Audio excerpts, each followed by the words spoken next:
My company was one of the first to sign up to the New Deal.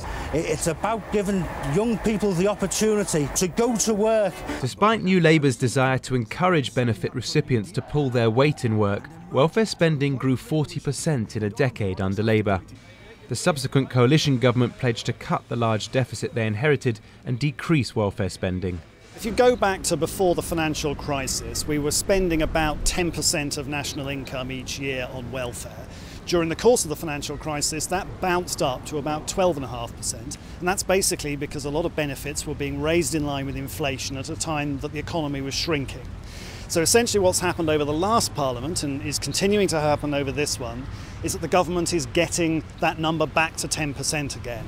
The rate of spending on welfare was decreased over the last 6 years when the coalition government cut benefits for high earners and some housing benefits.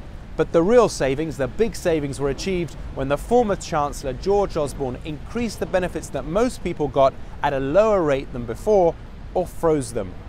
Operating benefits at 1% means people get more cash but less than the rate of inflation.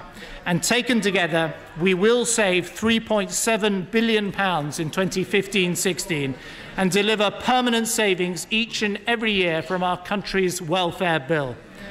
To cough up £20 million extra. But there were setbacks for the Chancellor with a series of climb-downs. A so-called bedroom tax on unoccupied space in council homes would have decreased housing benefit were it not for the howls of protests. Also, a year ago, the government was dealt a major blow after the House of Lords voted twice to delay cuts in tax credits. And earlier this month, the retesting for eligibility for disability benefit was dropped for recipients with severe conditions and no prospect of getting better. So what is the secret to cutting welfare spending effectively? The experience has been that those structural reforms have not gone as quickly as governments have hoped, and they haven't saved as much money as governments have hoped. They're a very complicated thing to do, and it's turned out to be that simply making benefits less generous has been a much more reliable way to get the total amount of spending down. So on that basis, we shouldn't be surprised that merging 6 benefits into one and moving 7 million people onto a new universal credit is taking longer than expected.